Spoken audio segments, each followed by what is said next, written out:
Part 8. The tapping stopped around 7 a.m. That's about the time the sun comes up here. We waited another 2 hours before my dad opened the blinds from one window. He made us all go back to my parents' bedroom first. I heard him open the door, then come back in. Okay, he told us. It's done. Holden's parents came back around lunchtime. My mom and dad walked Holden over to his house, and they all went inside for quite a while. Nola and I watched from the window. She stuck to me the whole day, right at my side, sometimes holding my hand. When my parents came back, they looked grim but wouldn't tell us what they said to Holden's family.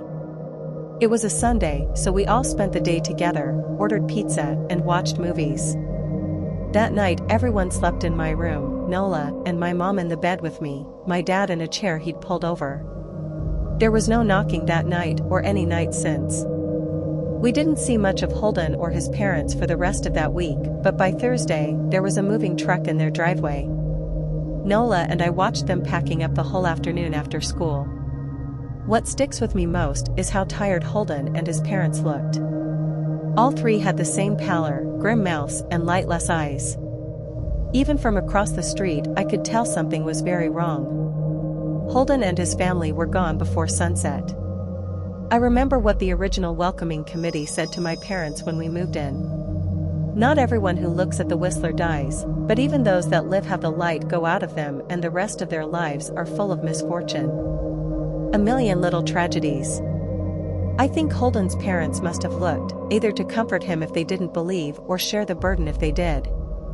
I watch Nola some days, happy and young and alive, and I wonder if I'd been slower, if she'd looked out the window that night, would I have looked too? To comfort her? To share that burden? I'm glad I don't have to find out.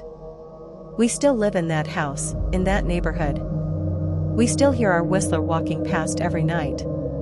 The blessings, the luck, the good things here are too good to leave. But we're careful. We don't have friends over to spend the night anymore. And my dad hides the key to the blinds very, very well. Not that I've gone looking. Some things you just don't need to look for,